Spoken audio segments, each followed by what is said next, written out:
Okay. Yeah, you are. So, so our topic for our second podcast is our job hunting process. And Jenny just wants me to know that we had very different job hunting processes and experiences. Oh, yes. You want to talk about yours this time? Well, mine first. Yeah, because like Well, last time because it's I. shorter. Well, either way, even if it's shorter, you're gonna like stand up half of the time. Oh So no! I have nothing to talk about. no, you do. uh, Just go ahead. okay. Well, so I work in IT, and my job hunting process is I guess started when I was wrapping up my time at technical college, and I got like you get super paranoid at my school. I'm not sure if all technical schools are like this, but they make you do like a 3 month. It was a 3 month internship, Yeah. wasn't it? Yeah, they make you do like a 3 month practical internship with an actual company as an intern, for which you may or may not get paid. Most of the time, you're not paid. You're not gonna talk about your time before that? Yeah, that's what I'm getting into, like searching for that. Oh, I meant like your other major. Oh, what, being an English major? Oh yeah, because it's all in the process of finding your true calling, pretty much, right? Oh, okay. Well, I also hold a bachelor's in English literature that I originally was gonna I originally was gonna become a teacher, and yeah, so I graduated out of university and couldn't find a job right away. Originally, I was gonna get my I didn't have like the volunteer hours and everything to qualify for the teacher program. So my original plan was I was gonna get my teach TESOL certification, which lets you teach ESL at public schools and such. And I was gonna go work in China or somewhere for a year to get the practical experience, and come back here and apply to be in the teaching program. I finished my bachelor's, and I sort of like had that weird period after you graduate where you're like where you don't quite have a job yet, but you haven't really started looking properly for a job in your field. I'm not sure if everybody goes through that, but like everybody I know has gone through that.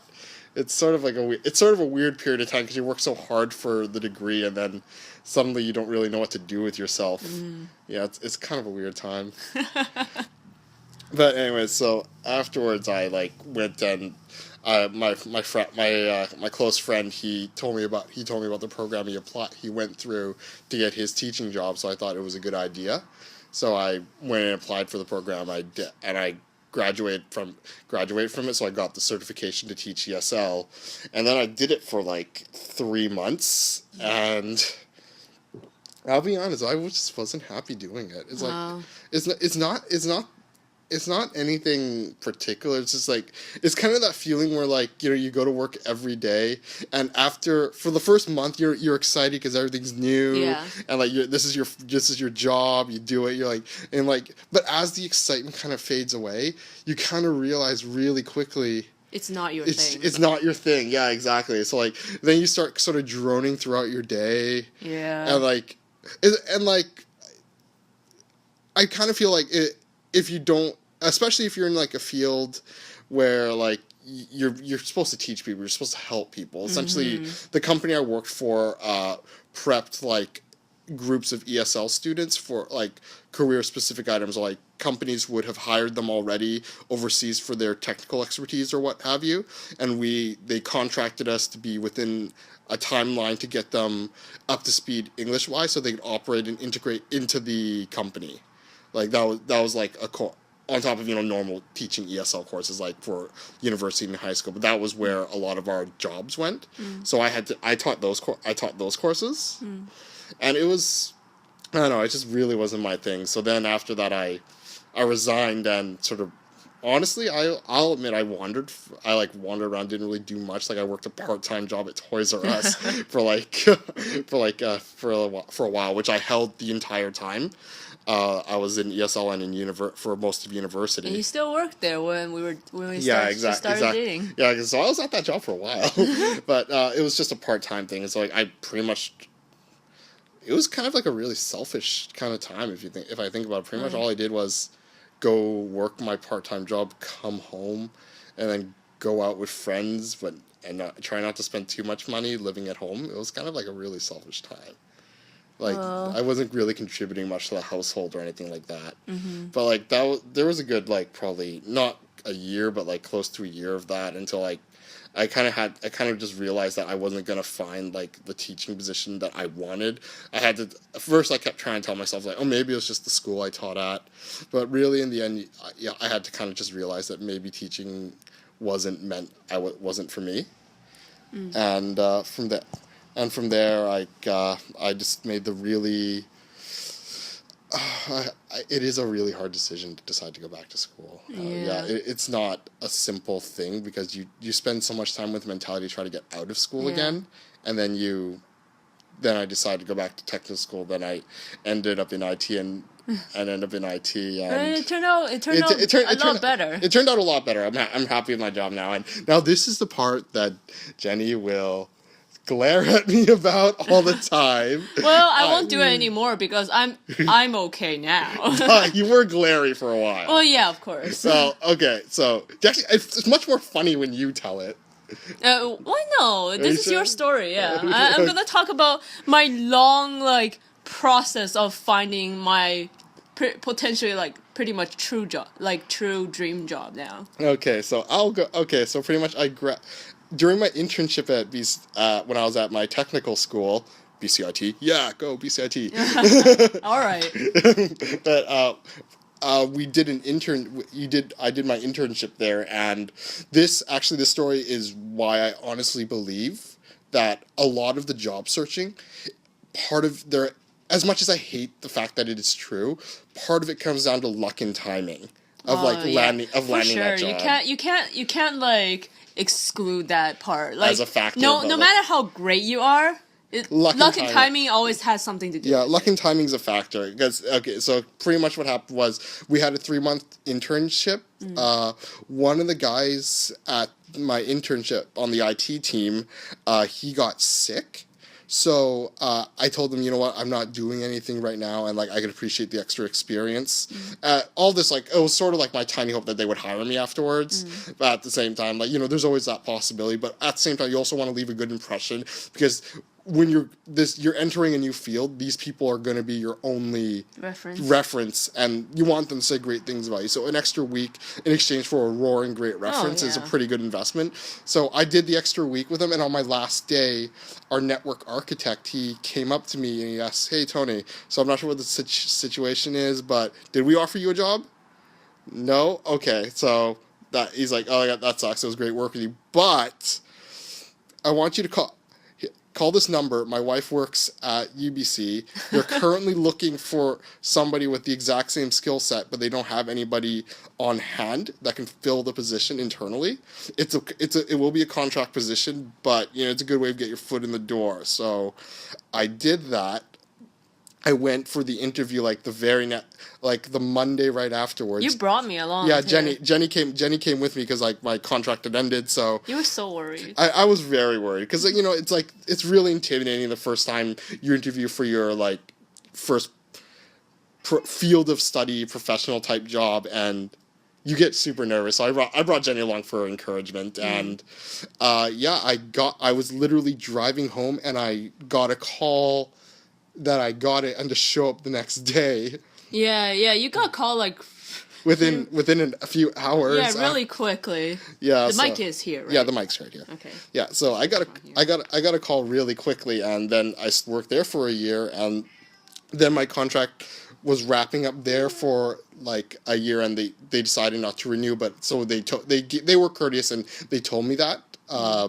Like 2 months before my time ended, so they like said, you know what, take the time to take the days you need to like look for a new job if you need to. And then so like I interviewed there and I ended up at my current company, and I've been working there since. So the funny part is every time I'm about to look for a job, I tell Jenny that, oh, you know what, I've been working straight full time in studies the whole time for all these years. It'll be nice to maybe have a week or two while I'm doing this search off. But then at the same time, you're like deep inside, you're just like, I don't want it to end, and then you're so worried like every time. And I keep telling myself that. But then the second like it lands, I'm like, I instantly go and bitch. It's like, oh, well, so much for my time off. Oh, so bad to have a job. So yeah, that was. So that's my story. Like, honestly makes me really firmly think about the whole timing thing, because if I imagine like if I hadn't stayed that extra week at my internship, like I would not have gotten the job at UBC, which was a giant like feather on the cap of my resume, and probably would not have landed my current job if not for that really big booster on my resume. Cause, UBC is like a really giant boost on your resume. So it all comes down to, for me, it my personal idea is like, Jenny always jokes like I super lucked out, and I agree, I did super luck out. And I lucked out. Yeah, too. like everybody lucks out a little with their job. So that's my journey. By the way, UBC is the University of British Columbia. Oh yeah. So listen to that giant name, and then like on his like resume, the first thing he got after an internship. Like, are you kidding me? It's a bit under suspect. Yeah. But anyway, so that's my journey. Okay, so my journey is completely different from his. Okay, so like any other art jobs, I guess, it's so hard to find, and then it's like it's such a competitive field. So I think I graduated 2011. Yeah. And I only got my pretty much dream job like now in January 2014. So my whole process was like, okay, so after I graduated, my parents wanted me to go back for a vacation, so I went back for a 3 months vacation. While in vacation, I couldn't really work on my portfolio. So like when I graduated Emily Carr, I didn't exactly have that many things in my portfolio. Like these kind of things I have to completely just whip out, spend a few months and just like whip out slowly. So that is pretty much another few months down the drain, just working on my portfolio. On top of losing the 3 months from being on vacation. Oh yeah, so it's kind of like by the time I submitted, like people looking at my resume probably already see is like, oh, this person has been like pretty much doing nothing for half a year or something like that, or maybe even more than that. So, wow, I'm trying to think of all the jobs I gotten like throughout the time before I hit Ayugo, and it's actually kind of difficult because like you did a lot of freelance work. Yeah, I did a lot of like random freelance work. So. I think one of them was Bang-On. Yeah, Bang-On. I think the first first internship I got was Bang-On, and then like, so they didn't have an extra computer, so I worked from home for that thing, and also during Bang-On I had to go back to Taiwan for my brother's wedding. Yeah, I know. Yeah, so like I did my 3 months there, and then. The person that was contacting with me throughout the whole thing, like she gave me a pretty good review.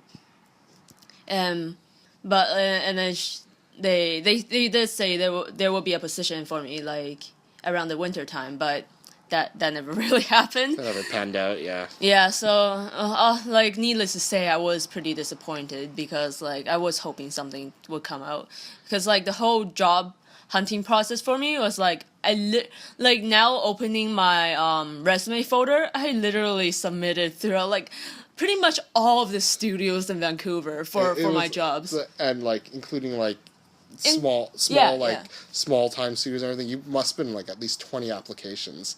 Probably more than that. Yeah.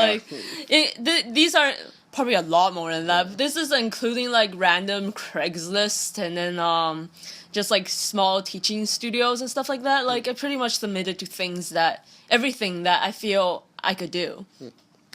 So after that Bang-On thing, it's like, oh, so bummed, right? But then my other job, it's also freelance. Interfusion, the CEO of Interfusion contacted me to do like a short kind of commercial video-ish things for him. So then like that was my essentially like the first of the big thing. Yeah, first like, professional type job as well. Yeah. Like it only lasted for a few months, but I had such a good time working with him. He was very professional, and you were really happy in that time because you're working in your field and not like vaguely in your field, like legitimately in your field, which is a giant difference. Yeah. From like a happiness standpoint. So that was like a awesome thing, and I think I'm not sure if that was the same time. It might have been like it was around. You took a few freelance things during that time. So I took on like a few like things at once. So Interfusion, right after that was the same year as them saying that they might have something for me during winter, and around that time I believe, I think so. Around like the November time, my good friend Jenna, she introduced me to this teaching art studio. So obviously I went to the interview and thing, and then I started as a part-time there. And then after like a month or two, actually after a month and a half, they promoted me to full-time. So I worked almost a year there. Like I think I quit around the middle of November last year.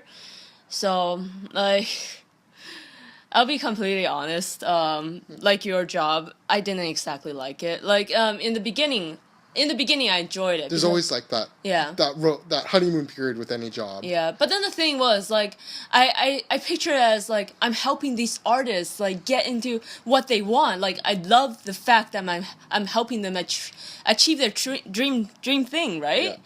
And then like,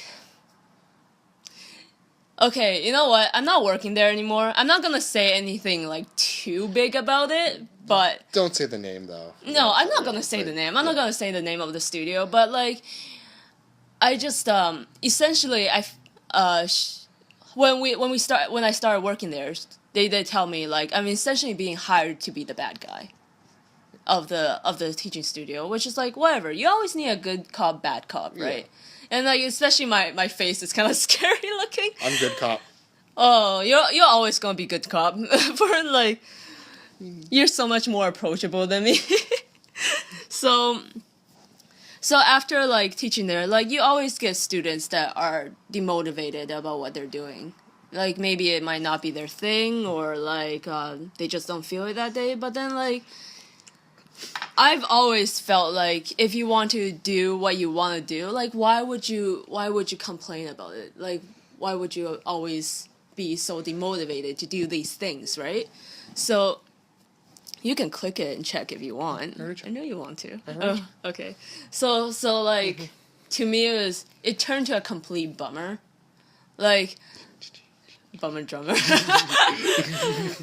So I'm just like, I would always get like extra enthusiastic when I have those few students that are like really passionate about what they're doing, right? It's like, and like, no offense, I want to help you so much more than the people that are like completely just, do I have to draw this? Oh, so much work. Then don't do this then. Like, honestly. Nothing's more frustrating than like being in a field where like you worked hard to get there, and then to meet somebody that's completely demotivated to be in that field. It's completely ridiculous, and I have to teach them, right? It's my job. Yeah, and like I mean, even in school, like you've heard me tell the stories, like the guys that like get thrown into the technical program that are just literally there to clown around, or they just choose it because they feel it's like, oh, it's an easy course. It's an easy course, and then it turns out to not be that way, and like. There's always going to be, like, people that don't want to be there and people that really want to be there, but, I don't know. The people that don't want to be there is always such a giant waste of time for the whole class. Because, like, especially for our industry, like, in our classes, we have to critique everyone's work, right? And there's always that fuckhead that's just there. Just fucking there, man. And then, like, their works are always the same. They don't do any of their shit. And then they complain about, this class sucks. I didn't learn anything. It's like, you know how frustrating it is to like every day to see your shit just not changing, and then like everyone's just like, well, I guess we have to give some sort of critique. This fuck did not change. Well, I guess it's a little late to give that warning, but there is going to be cursing and swearing in this Oh, podcast. come on. They listened to the last one. There's always swearing, okay? I know, but I had to say that. Anyway, so go on. I'm completely passionate about like saying how much I hate those kind of people because like everyone's trying so hard to be where they can be, right? And people that are like just there because their parents threw them there, or because they said they want to be there and then they actually don't. Yeah, it's and completely frustrating. Like even if you don't want to be there, then I mean, if your parents are forcing you to be there, I admit it's a hard thing to bring up to your parents after they've already paid for the course. But if your parents don't, at least if you're gonna be there, don't be a distraction. Yeah, that's what I feel. Yeah. Like because I had to say, and definitely don't complain about the course. Yeah, I had a similar guy in my program. He was clearly there because his parents said he had to go to school, and he didn't know what else to go into, so he just decided to go into our program, and he was just. Like, I have to share this one. I won't say names, but I have to share this story. Yeah, just share it. One time in the middle of a full-on examination, this wasn't like a practice examination. This was an exam to essentially pass the current module we were on to that essentially would let us graduate. It was one of the biggest modules. Everybody was sitting there in the lab writing the exam, taking it very seriously because quite literally, I know it's like a exaggeration to say our future's dependent on it, but like it's a really big part of our course. So we were all sitting there, I'd studied like crazy. Me and my friends had like all sat and crammed the night before as well, and we've been studying all week for it, and this was finally it. This asshat literally walks, he wraps up in 20 minutes in the middle of this super serious exam, walks like tosses in his sheet. I don't even care if he passed or not. He walked out, flipped off and on the lights in the middle of an examination hall, and then ran past. How many times? Like a few times. I thought it was just once. No, and then ran past it. Oh, I have to say, for the next part to make sense, our one wall of our classroom is a window that faces the hallway. So he ran past the window, banging on the window all the way down, and then ran out the building. Okay, you did not tell me about the banging on the window. No, he did that. It was like, are you fucking serious? It was ridiculous, and like honestly, if I had already had annoyances with this guy before this program because I've worked in teams with him, and like he essentially dodged like an entire project. And then claimed later that the teacher just didn't get his submission for the project, but at that point I didn't care enough to. But like that's the kind of attitude it's so frustrating when you're there, and you've made this choice for your career / your whatever your place is in life, and there's people that. If you're not, like, it goes back to what I said originally. If you don't want to be there, that's fine. Like, we get it. Everybody has their circumstances. Like, I knew a lot of people that didn't want to be in university, but their parents pushed them towards that direction. Yeah. But, like, if you don't want to be there, at least don't be a nuisance to the people that do want to be there. Yeah, exactly. It's really such a bummer. Actually, speaking of that note, like, I'll continue my job hunting, of course, like, after this. That's the same with our university. Like, I do have a few friends, like, afterwards, they found out that animation isn't exactly their thing. But the thing is, they still completed it. Like, they either complete it, or they right when they know, they drop out, and then they choose something else. Yeah. It's like... Well, don't say drop out, because it sounds like they dropped out of sorry. school. Like, they changed program. Sorry. It's not... Program. I didn't know what to say. So, it's changed program. I apologize about that. It's not dropping out. Okay? So, yeah, like... Most people, they do that, right? And then it's completely fine. Yeah, like, you go to school because you want to discover what you want to be. And I mean, being an artist is such a big, grand idea, too. Yeah, like, you can... What kind of artist do you want to be? Which artist? Exactly. So, I get that kind of thing. But, like, the fact is, they weren't a detriment to the people around them. Okay, well, like, speaking of that, there were a few people, like, that even though this isn't, like... I don't know if this is their thing, but they are so cocky. they're so cocky about their trade that they're like talking down to the people around them. Like, okay, it's not okay if you're great at this too, but then the fact is they weren't. It's like you need some sort of thing to stand on, right? And then like when you're talking so like completely bad to or like about some people, like what some people do, and those people that they're talking about is completely amazing, by the way.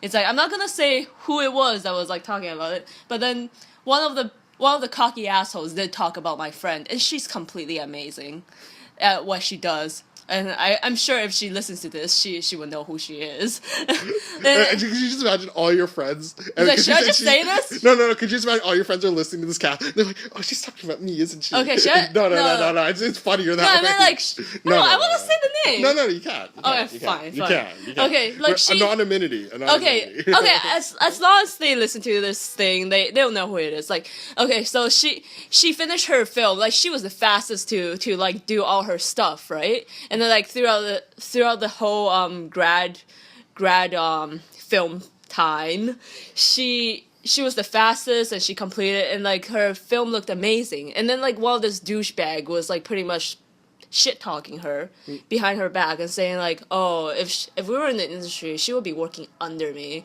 So then we're all like, okay, how great can this douchebag's like film be? We watched it and we laughed throughout the whole thing. Like, this is the kind of thing, like, never be so cocky. Like, always have to be kind of humble about your stuff. I always find that, like, the people that are actually talented... Talented are so humble about it. Oh, like, yeah. Like, that, like, the people on top, you don't get on top by being a cocky person. Some people Some do, but, like... those kind of people like don't last long in the professional industry. But then again, you kind of see why they have a bit of that attitude, because I do know some people are super amazing, and like I admit, like some people can get a little cocky, but like at least when they do it, and you can at least say they earned it, it's better. Yeah. Like, but I just find the more I work professionally, the people that are amazing, you would never know it from talking to them. Yeah. Like. You would never know, about like, cause like one thing. How are we doing for time? Oh well. Well, you know what? Let's just make this a bit longer, I guess, but just not too long. Okay. One thing that was really funny was I recently I'm doing a lot more leadership stuff, so I sat in on the interviews for a lot of the new guys that hired and such. So it was really funny because it's like when they said they told me this after they got hired, like when they first met me. Like they're like they didn't know who I was or what I did. Like they didn't know like I would be essentially their boss. So like because like they literally most of them met me on my way down to get cereal as I'm sitting with my iPhone in front of me going, yo, what's up, like that. Yeah. So like I can't see it. No, I just want to see. Yeah. And like they always said, it's like then they got introduced to me like as I'm walking down to do the exact same thing again after they're high, and they're like, oh, okay. It's like you never know the people that will be, because like. Are you talking about yourself? No, I did say that. I did say I was talking. Oh. No, I was like, it's funny because like they said, because they you never know the person that will be actually above you, because like most people that are professional carry themselves the same as everybody else. Oh yeah, I completely agree. Yeah, like you could not tell that I was like the head of anything, and like you carry yourself. There's always times when you have to professionally carry yourself that way, like you're the head of something, but generally in the end of the day, be humble about yourself. Yeah. And your actions will speak for you. That's how you improve too. Like, I'll be completely honest, like the studio I'm currently working at, everyone was I don't know, like everyone's so talented. Yeah, everyone's so talented and they're so humble about their stuff too. Like the people I speak to is like, oh, and then they worked so many years there, but then like they're just awesome. like how else do I say that? Like even when I met Teddy Newton who worked at Pixar, I think he was at one of the Spark Festival, and then like he spent like so much time talking to everyone, and then like signing the posters and stuff. Like he tried to get as much time as possible to talk to everyone, right?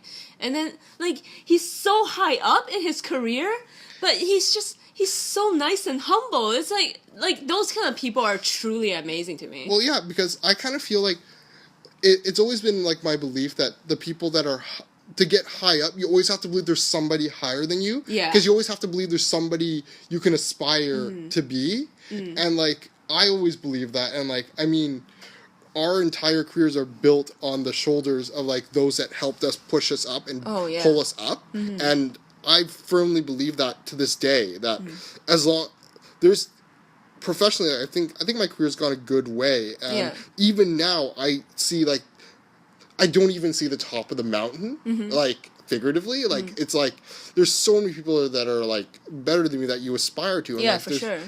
And you never really want to ever. I don't know. It's always been my belief you never really want to ever feel that you're the pinnacle. You always want to believe that there are people that are crazier than you, and like you always want to aspire to them because you always keep wanting to chase and get better, right? Like I remember there was this quote that like all the Pixar seminars that I've been to, like they always mentions like the true sad thing is when you become a master. You always want to be a student.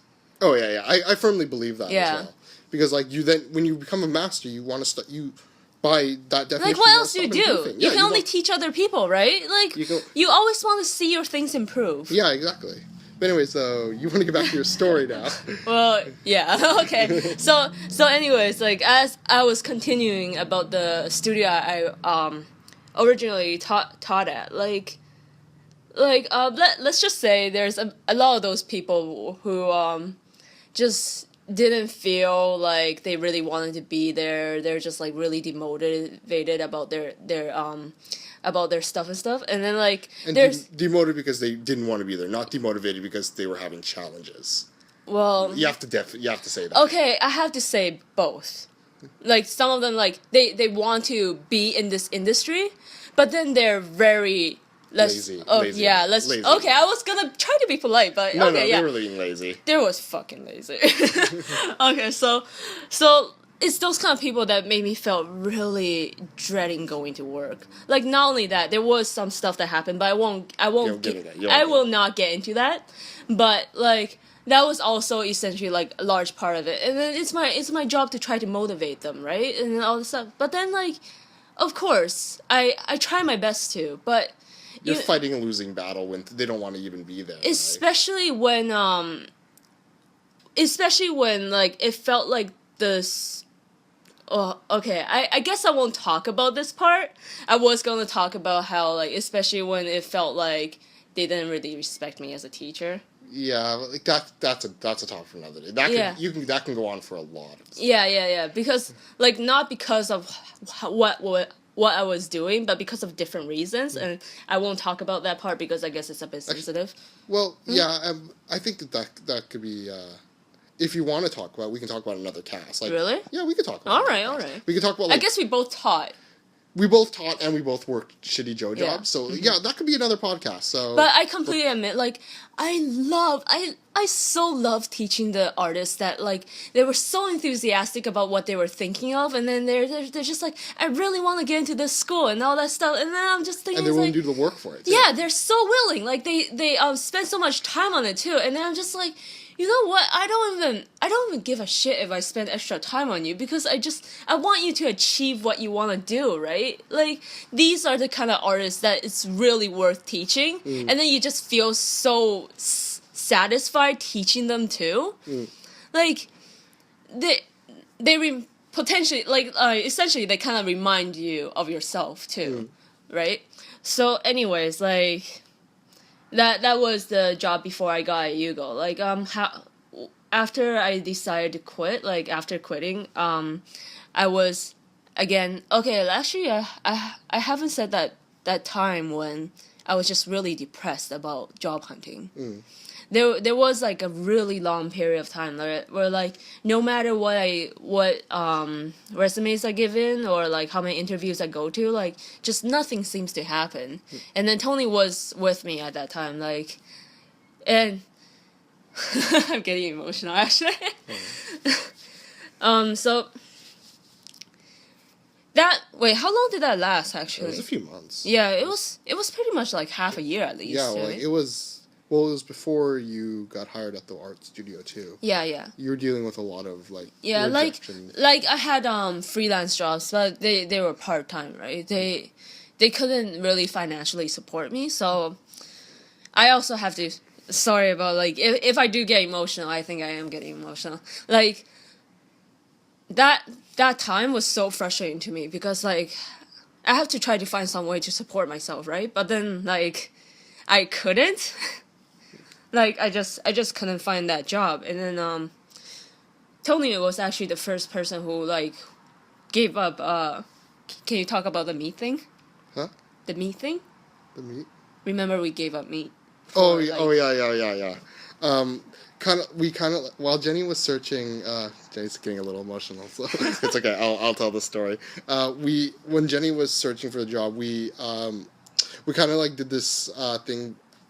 For good karma for Jenny's job search, where until Jenny found a job, we swore off eating meat. So essentially, it's kind of like I guess you can kind of say it's kind of like Lent, where like you just forgo something you really enjoy. Yeah, you did it before me though. Yeah, I did. So like I to give Jenny good karma, I decided that I would just not eat meat until Jenny found a like full-time job. I felt super touched, by the way. That's also why I'm tearing up. So I flat out gave up meat, which totally made me the cool guy in a office full of giant carnivores. I think I gave up meat like right after you. Like the moment you gave up meat, like I gave it up like 5 minutes afterwards.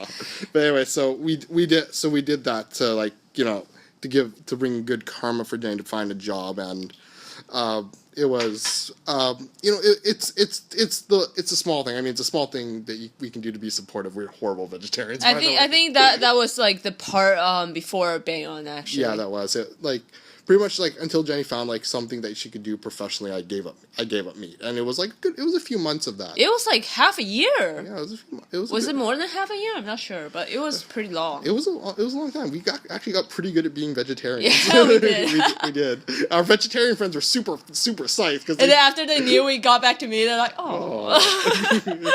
We're really just talking about one friend, but. Yeah. So anyways, like during that whole job hunting process, like it was pretty much like throwing resumes in a black tunnel. So, cause like it's hard to deal with rejection, especially that much of it in a row. It's very difficult. And there was some stuff that was actually pressuring me into like getting a job really quick. I won't expand on that, but it was super stressful.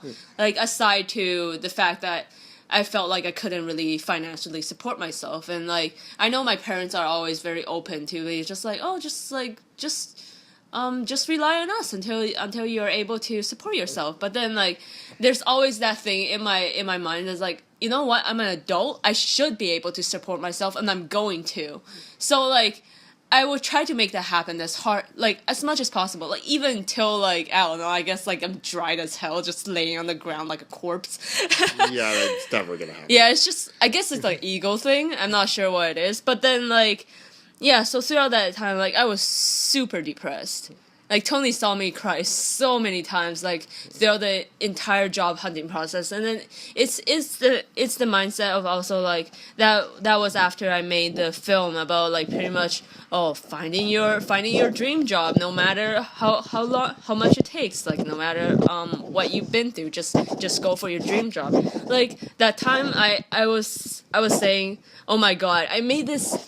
Supposedly, like, I tried to be kind of inspirational in the film. Like, I made this film. I made this film that's supposed to inspire people to be an artist, and like, I'm completely failing at it. Like, I can't even like do it myself. And it's like, is everyone that said like I can't be an artist like actually right? Professional artists. Yeah, can't. Well, a lot of people say like I can't make money off Yeah, doing being an artist, and then a lot of people are just like it's just a hobby and stuff. I'm just thinking in the back of my mind, it's like, are they actually true? Like I would constantly think that like throughout the whole job hunting process. I'm just like, I can't like.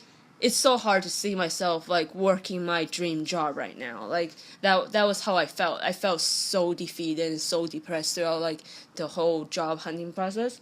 So like after I quit that teaching studio, I was also kind of like I was also getting really paranoid. It's like, oh my god, is this gonna be the same thing? What did I just do? Yeah. But then like I was just like I can't teach there anymore. I have to quit. And just for context, guys, like up to the point when she quit, she was like daily she was like frustrated. I was like, really unhappy there. And it was honestly like all her friends saw it the day after she quit, and like even the weeks after, like instantly like a weight had been lifted off her shoulders. Yeah. That place was seriously just not a good environment for her. Yeah. So like it was like her demeanor and disposition and her mood and attitude were completely like night and day after she quit. Like it was like the sun had risen. It was really weird too, because like in the beginning I was thinking it's like I could work with this. Like I can maybe this will be something that I will end up being. But then like after I quit, I was like, oh my god, what have I gotten myself into? It might be like a whole long job hunting process again, and then like I was more confident. I was a lot more confident about myself, but then there's always that thing in the back of my mind. It's like, I have a job, why did I quit it? Mm-hmm. But then like it was such a good idea for me to do that. Well, yeah, because I remember telling you the exact same thing I said at the beginning of this podcast is like finding a job successfully and everything like that. Like it is skill and like how you carry yourself, but some of it comes down to luck and timing. Mm-hmm. And it turned out to work great for your timing. Yeah, and like I was a lot more confident at the interview that I went for, like which is my pretty much dream job now. So actually, this job, like, I applied to before, but at that time, it wasn't the timing, right? Yeah, exactly. But, like, I also got pretty far into it, but then, like, in the end... interview process. Yeah, in the end, like, obviously, the experienced people are always gonna get it before the people that doesn't really have experience with it, and I completely accept that. Yeah. Like, I would do that, too, if I was the HR person. So, like, I actually think it's I'm so grateful about my job right now, like, and I think like they did pretty much give me like a great chance for this too. Actually, I forgot to talk about Salty Pepper. You're a parallel person. Okay. Before this job, I also worked for Salty Pepper for like a mobile game, and this is actually during the time I was teaching too, and it actually reminded me of how much I miss doing something like this. Making art rather than teaching art? Yeah, like, I like teaching art too, but only for... To encourage students, but making art, it's always good. Yeah, like, it's always kind of okay to be a bit discouraged sometimes, but then, like, you have to be reasonable about it, right? So anyways, like... So I'm really grateful for Salty Pepper as well, because, like, I was able to remind myself that I actually so love doing this, and like this is my true calling, and I should be doing something like this. So when I got the call in for Ayugo, like knowing that I can get this job, like Tony saw me too. Like I actually got the letter first, and I'm like, what does offer letter mean? She seriously texted me. It's like, what does an offer letter mean? Like, does that mean I got the job? Because I was also in a bit of a disbelief, since like it happened so quickly. That's kind of how it always happens though. When like they want you. Yeah, like, yeah. But then, like, compared to my job hunting process before, it was such day and night. It always comes such to an abrupt end, though. Yeah. Especially with the long time it takes to find a job, it always does feel like an abrupt end. But I'll also say, like, my resume changed a lot. Like like it completely changed from the time that I previously applied to them. But anyways, like. Oh, Like- actually, that you have to tell the story how like how the HR person had printed last year's resume for you. Oh, yeah. when she was sending out to like. Yeah, she actually printed out the last year like actually the year and a half resume that I submitted before, and then but then like I told her, and she like, oh man, I love that HR person too. Like I love our current HR person too. Like they're awesome. It was just like They're so I enthusiastic just remember too. you like They're fantastic. you took out your resume. It's like actually that's old. I'm Yeah. actually more awesome than you believe. Well, I didn't say it like that, but then it could potentially like be the difference between like me getting hired or like give it another shot kind of thing. But yeah, like when I got that offer letter, and then like Tommy's like, well, this is the letter that you should accept to get the job, and I was like, oh my god, I got it. Oh, by the way, I was at work when she sent that text to me. But you came you visited me like right afterwards. Like Yeah. you didn't see that text until you stepped into the door, pretty much. Yeah, pretty much. Well, you're texting. Yeah, I was like tearing up in happiness. It's that it's just like this is the job that made me feel everything I went through is all worth it.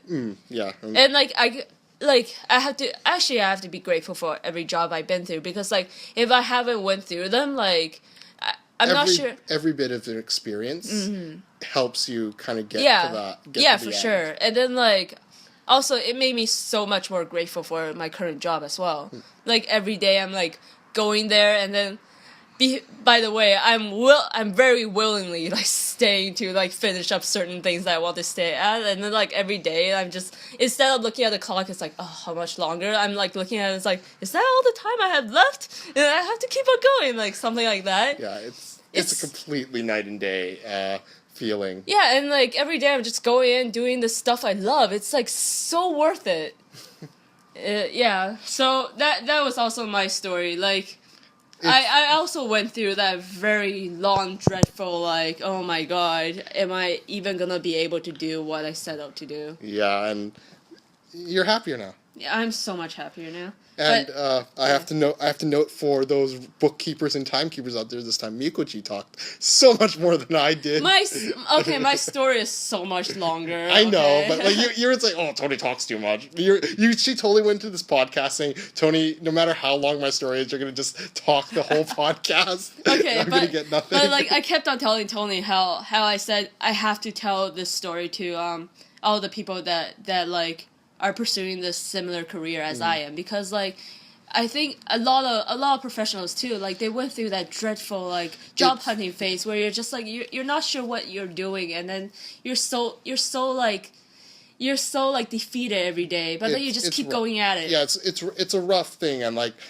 I remember I tell everybody that kind of asks me like how I got to where I am right now, and I always will tell them in full honesty, it was partially luck and timing. Like Luck and timing has a lot to do with it, though. Like, I mean, I'm always thankful for the network architect at my internship that gave me that golden opportunity that I could never thank him enough for, to recommend me for a guy that literally had only been in the industry for 3-4 months out of school for like an amazing job at a university, like that would boost anybody's resume. I was so happy for you. Like that, it would boost anybody's resume, and they gave me the opportunity to work there for a whole year, which is like that. It's kind of like that pinnacle you want on your resume. Yeah. Worked there for a year. That way, for a full year. That way, and it's just like it just looks better on your resume. It does. Like you have to. That kind of thing is like it's always such a boost up when you work at a company for at least 1 year. Yeah, exactly. And like I'm always thankful to those people that gave me the opportunity when they could have easily have looked at somebody else with more experience and given the opportunity to them. And I always have to thank my parents that like convinced me that I should go back to school, because it ended up being pretty good. So if my parents ever actually learn to use a computer properly, listen to podcasts. I would say like I would thank my family for supporting my job career, but then they also did give me like a lot of stress about staying in Canada too. Yeah. So okay, so that was one of the main things why I was so stressed about finding a job, because like if I don't find something proper, like I can't really stay here. So yeah, but yeah, that was a very long podcast I about. guess this counts as 2, doesn't it? No, let's just post this at 1. Like okay. I don't think I would want to cut any of this out. Like, yeah, like I don't think we wasted much time on this one. well, it's almost an hour. Yeah, but... no, but I mean, like I don't think you're gonna want to edit this much fun, anyways. Yeah, so like I apologize for like my sobbing mess in the middle of it. But it did actually mean that much to her, and she did want to share this story out to like all the artists and actually even anybody that's struggling right now, because I know there's so many of you out there that that just can't find their career. Like it takes a lot of time. It takes a lot of time, and for some people it literally comes down to luck that they got it first, and then but some other people are not so lucky and they have to wait. I think ours is like our situation is like a prime example. Yeah. Like yours is just like job after job. Like Tony never actually even got to rest between jobs. Like he got it right away. Yeah, like literally I ended my contract at UBC the Friday, and on the Monday they wanted me to start at the place I'm currently working at right now. Can you not talk about that place, the name? Well, I work at New Gen. Oh, there you go. Okay, so at New Gen, and maybe it's just my like weird corporate manager-ish self now that I subscribe to anonymity all the time now. I'm too corporate now, which is really weird. But anyways, like it literally and they wanted me to start earlier. Yeah. Like it's like, can you start earlier than this? I'm like, no, I really can't, because I don't want to. I want to like wrap up properly at my current contract. Yeah, our stories are so different. Mine's just like new adventure after new adventure, pretty much. And mine is like graduate, internship. Oh, hey, you don't have a job? Oh, okay. Here's this place that's hiring. Work there for a year. Oh, our contract's ending. Oh, well that's. Oh, you're not going to hire me? Oh, that's a shame. You're lucky, man. Got hired at this other place that I'm working at now, and got promoted and all that fun stuff. But as much as I say like about luck and stuff, perseverance also. Working hard. Working hard. Because luck can only be a part of it. Because I mean, people wouldn't keep hiring people if all they were lucky. Yeah. And then if they won't, and people that are just lucky that don't work hard don't last long in any professional industry. Yeah, for sure. So when I say, luck always has to be combined with how you use the opportunity that luck has given you to make as big an impact as you can. Always work hard at everything you do. Like, we sound like a PSA. Oh, we totally sound like a PSA right now. We do. We totally sound like a PSA. And then like the listener is just like, who the fuck are you to tell us how to work hard? You say I don't work hard? No, I'm not saying that. Listeners out there, I'm sure you are all working hard. Except the ones that aren't. If you aren't, why aren't you working hard? Wow, you're such a bitch. And that was my first swear of the entire podcast. Let me go Asian auntie on you, please. Okay, so I guess that wraps up our second podcast. Yep. We should be ending this. So this is Tony and Mikochi signing off. Thank you for listening to our rambling, and look forward to rambling again next time. Maybe we'll do a lighter-hearted topic next time. We'll see you next time.